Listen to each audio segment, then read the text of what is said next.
Ganito maghiwa ng steam na manok.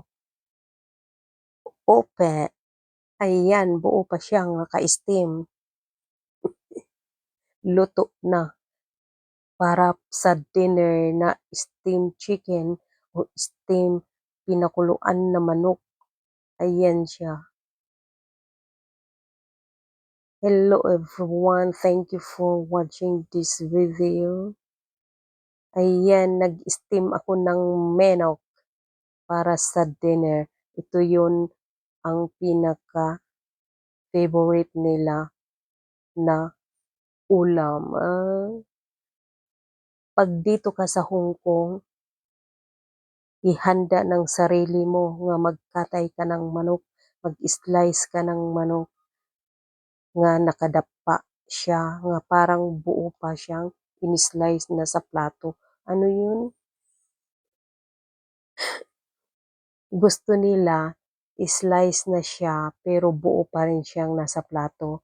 Nandyan yung ulo, nandyan yung pakpak, nandyan lahat. Yan siya, wala siyang salt na steam na manok. Ano lang siya, nilagyan siya ng spring onion at saka luya. So, yun na. Hindi magastos yan. Manok lang kailangan, char. Ayan, nag-ready na ng plastic para hindi magtalsikan yung mga manok. Yan, ready to slice the chicken. Ayan, pag dito sa Hong Kong, madaanan mo talaga itong mag-slice ng ganito. Kailangan nakabuo pa siyang nakadapa sa plato na may ulo ng manok nga nakaharap sa'yo. Char. Yan, special talaga yan nila pag steam chicken dito. Yan, magsimula na ng slice. Baka maabutan ako nito ng 1 oras, char. Joke lang. Oh no. Ang dami pang ano mag-slice ka na.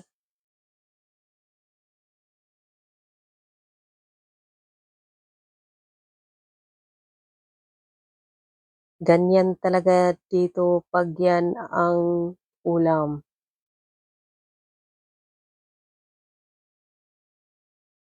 Pero pag steam chicken nagustuhan ko rin kasi i-steam mo lang, antayin mo lang, i-steam yan ng 30 minutes, enough na. Kalahating oras, pwede na, luto na yan siya. Yan, maganda yan pag ganyan ang lulutuin mo kasi hindi ma-chichiburichi. Ayan, dumating si amo, kaya kinuha ko muna yung binili niyang kailangan ilagay na sa refrigerator para hindi mapanis siya, panis agad. Oh no, lilipad na yung manok mo, hindi pag-slice. Char, joke lang.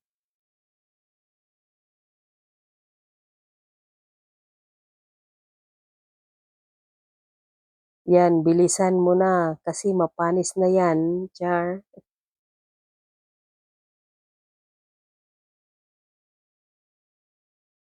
Ganyan talaga yan dito. Kailangan ihanda na ang sarili na magganito, mag-slice. Pag dito sa Hong Kong, magtrabaho.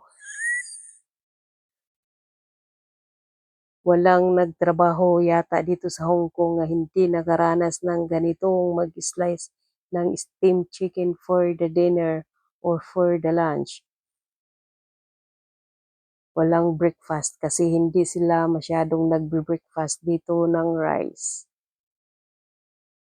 Kumakain lang kami dito ng rice tuwing gabi. Hindi sa tanghali, hindi sa umaga, no rice. Kaya hindi pa rin ako nag-slim. Nakapagtataka kasi hindi pa rin ako nag-slim. Hindi naman ako kumakain ng rice sa umaga basta't tanghali. 'Pag sa tanghali kasi noodles talaga 'yan si amo. 'Yan ang favorite niya everyday. 'Yan talaga ang kumbaga rice nila. Kaya ayan na, inuna ko yung pakpak baka lilipad, char. Ang init-init pa.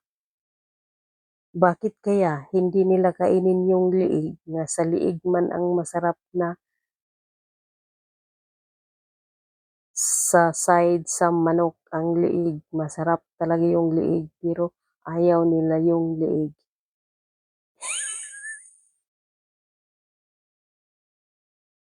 Kaya itapon ang liig. Ayaw nila yung makita yung liig.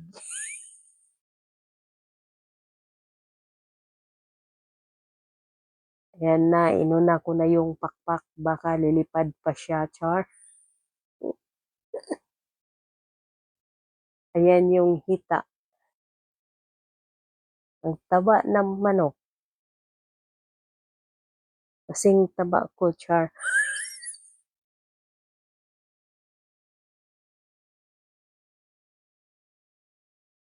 O sa totoo lang talaga, wala kaming pamahaw ug paniudto na kanon, char.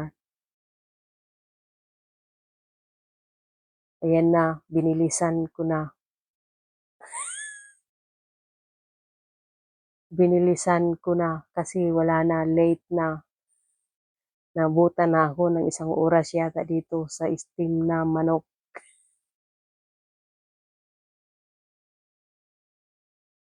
Ayan, huyop-huyop pa kay sobrang init. Pero mabango kaya gawin nyo ito, steam na manok. Masarap. Yummy yung laman niya as in. Kaya mag-ano kayo ng buo na manok tapos i-steam nyo ng kalahating oras. Tapos lagyan nyo lang ng spring onion at saka luya. Kung gusto nyo yung lagyan ng asin, pwede rin. Himas-himasan nyo ng asin, char. Himas-himas talaga. Pero ayaw nila ni amo lagyan ng asin ang katawan, char. Gusto nila walang salt. Tapos isawsaw lang siya sa tuyo, tuyo patis. Masarap siya sa patis, sa suka. Ayan na, malapit na natapos. Ayan na, tapos na. Makita niyo dyan yung nakadapa na manok na mayroong ulo pa din at saka pakpak. Kailangan talaga siyang parang buo talaga siyang naka-slice dyan. Dyan to the back. Char, tama ba yun? Ayan na, nilagay ko na yung ulo. Baka makalimutan ko pa yung ulo. Naku, malas na. Tapos yung ulo, maitapon ko. Yun, paano na pag makalimutan yung ulo?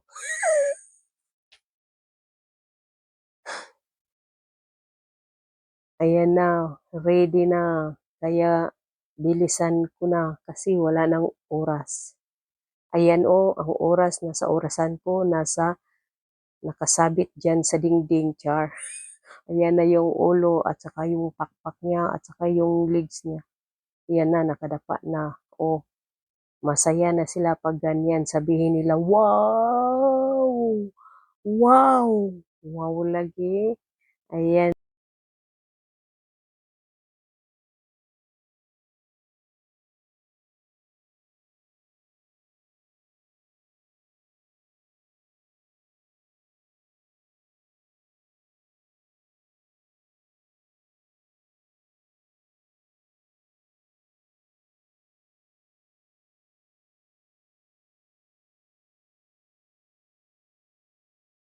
Thank you for watching, everyone. Thank you so much. Thank you. Have a wonderful day. Thank you so much. Mwah.